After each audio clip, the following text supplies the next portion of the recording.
আসসালামু আলাইকুম। ঝুম বৃষ্টি হচ্ছে, টানা ৩ দিন হলো বৃষ্টি চলছে।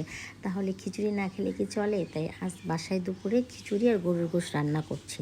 আর রান্না করতে করতে আপনাদেরকে কিছু কথা বলি, সেটা আমার সম্পর্কে। আমি একটু কড়াই গণ্ডায় হিসাব করা মানুষ।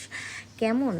আমাকে যদি কেউ ভালোবাসে, আমিও তাকে ভালোবাসি। আমাকে যদি কেউ সম্মান দেয়, আমিও তাকে সম্মান দেই। ঠিক যতটুকু ভালোবাসা, যতটুকু সম্মান আমাকে দেবে, ঠিক আমি ততটুকুই দেওয়ার চেষ্টা করি। যেমন কেউ যদি আমার মেসেজের রিপ্লাই ৫ মিনিট পরে দেয়, তাহলে আমিও তাকে মেসেজের রিপ্লাইটা ৫ মিনিট পরেই দেওয়ার চেষ্টা করি।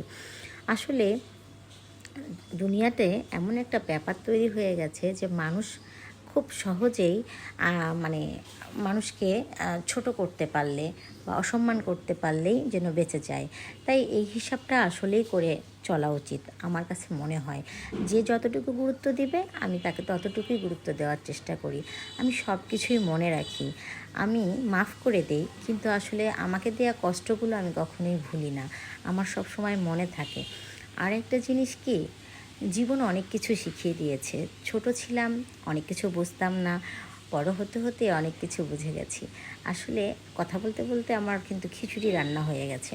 এখন গরুর গোশতটা মেরিনেট করে রাখি, আমি একটু মেখেই আমি চড়াই দেই না, ১৫-২০ মিনিট মেখে রেখে দেই, তারপর প্রেশার কুকারটা উঠাই দিই। তাহলে গরুর গোশতটা অনেক বেশি সুন্দর হয়। এভাবে রান্না করে দেখবেন, খুব ভালো লাগবে। তো যাই হোক, আমার কথাগুলো তো বলেই দিলাম আমি কেমন।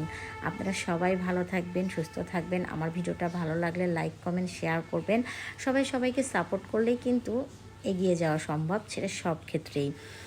আজকের মতো এখানেই বিদায়।